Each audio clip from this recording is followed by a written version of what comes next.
Terror in Britain, that is the topic of tonight's byline. Shock, anger, a desire to seek revenge. These are some of the emotions that I felt over the last day since news of the London attack broke. I'm sure it has been the same for you. A brazen attack in the middle of the street in a London suburb near military barracks. An attack so brazen and so direct that the attackers actually encouraged onlookers to take video of them as they brutally murdered drummer Lee Rigby of the Royal Regiment of Fusiliers. Rigby was a 25-year-old man, married and a father to a 2-year-old boy. He was attacked in Britain for being a British soldier, and he was attacked by a British man who obviously doesn't view himself as British. By Allah, we swear by the Almighty Allah, we will never stop fighting you until you leave us alone. Surah At-Tawbah, through many ayat throughout the Quran, that we must fight them as they fight us. An eye for an eye and a tooth for a tooth.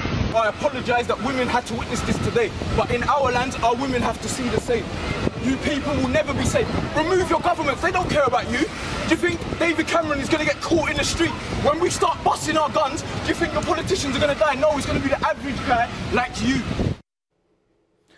There can be so much said from there, from the talk of Allah and the Quran to the claim that you will never be safe. But I want you to note his accent, his very British accent. Michael Ndablajo, a British man of Nigerian descent. According to reports, he was raised Christian, converted to Islam about a decade ago. He obviously no longer considers himself a Brit. He is Muslim first, and he has committed this horrendous act in the name of Islam. He talks of our lands, meaning Muslim lands, and talks of Britain as if it's a foreign land, even though it's where he was raised. Anjem Choudary, the hate preacher who's recruited radicals in Britain to fight in jihad in other countries, he's not only said he knows this man in the video, but defended the attack on Twitter. Check out what he wrote. I know many Muslims in Woolwich, where I grew up and went to Mulgrave School. I blame Cameron for his foreign policy against Islam and Muslims. He also tweeted, we pray that the UK does not turn into another Bosnia. When will the UK regime understand the consequences of fighting a war against Muslims? Tweet number 3. Woolwich is a lesson for us all. We must take the role of the UK in Muslim land and seriously, and its harsh repercussions on the streets of the UK. 2 British men, and Choudary was definitely British-born, supporting an attack on a British soldier on British land by a Muslim fanatic merely for being a British soldier. The media in the UK have talked to Muslim leaders worried about a backlash against them, and frankly, I don't care. Neither should you, and neither should the average Briton. It's time that they started taking account for what was happening in their own community. As a country, Britain has embraced multiculturalism. It's did all that it could to accommodate newcomers, new religions, and this is their reward? This and no-go zones in London and several other major British cities, essentially subject to Muslim gangs imposing Sharia. And anyone that dares to speak up, of course, will be visited by the local police outreach unit. They'll be chastised, if not worse, sent to jail. While police in Britain were slow to react to the very open murder of drummer Rigby, they were out in force for protest by the English Defence League. This is a group often described as far-right. At times they're called a white supremacist group. The EDL is one of the few outlets for people upset with the failures of the multiculturalism project. That people like Choudary, they give him a welfare house. They give him large payments, a large house, all paid for by taxpayers, and allow him to spew his hate. But the average Englishman can face eviction for offensive gestures, such as painting the English flag on his front door. Britain is a mess, and the desire of the elite to protect people like Choudary and prosecute ordinary people for having bad thoughts, well, this left them no other outlet but places like the EDL or the UKIP political party. This attack will further alienate the public from their leaders.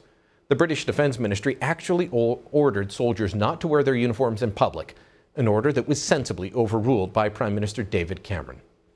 Finally, a sane move by Cameron, who, while good on some fronts, has been a complete squish on dealing with multicultural issues. My final thought here, where were the Britons, the brave Britons, to stand up and stop this attack? Why did people take cell phone video but not intervene? Surely a crowd of people could have overwhelmed 2 men, even 2 men armed with knives and machetes. Britain is a country that has not only disarmed their people by banning gun ownership, but has long taught the public to just leave everything to authorities. So they stood there, or mostly did, other than 48-year-old Ingrid Luau-Kennett, who got off her bus and confronted one of the men. Where were the others? Why were people just standing by, waiting the 14 minutes it took police to arrive? Yesterday's attack in Britain was shameful in so many ways. And that's the byline. the fact that our communities will unite in doing this was vividly demonstrated by the brave Cub Pack leader, Ingrid Kennett, who confronted one of the attackers on the streets of Woolwich yesterday afternoon. When told by the attacker he wanted to start a war in London, she replied, "You're going to lose. It is only you versus many." She spoke for us all. Joining me more to talk about what happened in London is Ray Heard, Sun News contributor, also a man who acted as a reporter around the world. And Ray, just shock, anger, and all the emotions. I'm guessing that you're feeling much the same way today. Yeah, I'm disappointed in how the media has covered this. The BBC, for example, which hasn't been bad by their rather lame standards, is deliberately wiping out on their video the killer, the terrorist, holding a meat cleaver that he used to execute in public this young soldier. So I think the media has a responsibility to tell people the facts. The 3 American networks last night, or the 4 I think, but 3 that I watched, just said it was a terrorist attack. It's not a terrorist attack. It's a Muslim terrorist attack. Well, they're the ones who did it. Ray, you can't say that because I'll play you the clip here. The British officials very worried about that being said, including the Chief of Police, the Mayor of London, and David Cameron. Let's roll it. Yeah, well, I think it's too early to speculate absolutely about the motive. As you appreciate, we have specialist officers from the Counter-Terrorism Command investigating this awful crime. I just want to make one obvious point that I'm sure will have occurred to many people, and that is that it is completely wrong to blame this killing on the religion of Islam. It was also a betrayal of Islam and of the Muslim communities who give so much to our country. There is nothing in Islam that justifies this truly dreadful act. So, Ray, you know, I don't know how we can say it's Muslim. Well, you just heard Boris Johnson there saying, well, we can't blame it on that. Sure, the killer did in his own words, all but Boris Johnson has to do, and he's talking Orwellian doublespeak, newspeak. This is how politicians talk. Just watch the tape on the London Sun website, and you'll see he says he did it for Allah. And this is a war. He said that. Yeah. I'm not responsible for what he said, but I can honestly report that he did it for his God, Allah. Now, that does not mean that all Muslims are butchers like he is, but that was the cause he did it in. He is a religious extremist. But these leaders want us to pretend otherwise. Now, kudos to David Cameron for saying, reversing the order from the Ministry of Defence and saying, no, soldiers wear your uniforms. But I want you to speak to the point I made earlier about how the reaction of political leaders helps drive people towards groups like the English Defence League, the UKIP, because they just end up saying, I have no voice, you know, I want to be English, I want to be British, I want to be Scottish, and I'm being told you are a racist for standing up for what you've always believed in the people that have always lived there. Yes, you're right, but politicians are afraid. Now, the only thing I'll say in defense of Boris Johnson, whom I kind of like, and David Cameron, they are terrified that the right-wing patriotic British movements, there's more than one, are going to cause a lot of trouble. I spoke to relatives in London today. They are mad as hell with this whole situation, Brian. So these political leaders are trying to keep a lid on it. Now, let me remind you that Justin Trudeau, when there was a massacre in Boston, he's kind of tried to explain it away on sociological causes. I wonder what he thinks about this. The fact is, the guys did it because they are religious zealots. They did it for a religious cause, period.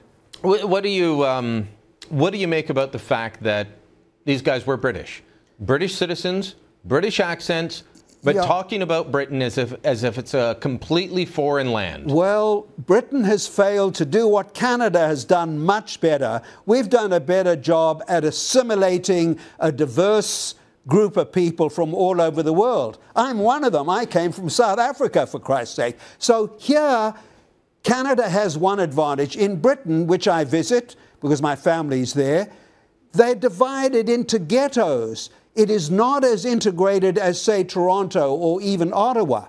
That is one of the problems. They, the French, the Dutch, and tonight I bet you there'll be another race riot with religious overtones in Sweden. Okay, and the Swedes are the most hypocritical people in the world at double standards. Let me, well, I'm going to ignore the Swedes for now just because we're almost out of time, and I want to ask you this.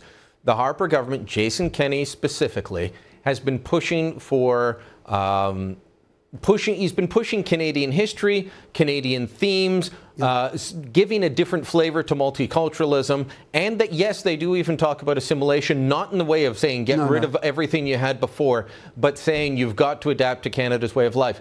That is decried by the progressives. Well, whether it's the Liberals, the NDP, or the Bloc, well, it's absolutely decried. I'm a Liberal. I support Jason on this issue. We've got a lot to be proud of. We've done a better job at creating a just society than possibly any other nation in human history. But and we should teach that immigrants have to learn that when you come to Canada, you are an unhyphenated Canadian. I don't call myself a South African Canadian. I'm a Canadian, period. And I applaud Jason Kenney for trying to instruct people to believe in their own country. And frankly, Brian, that's why I am not a supporter of the British monarchy. They are Hanoverians who took over the British crown 200 years ago, 150 years ago. I would rather we elected our own chief of state, and guess who I'd elect?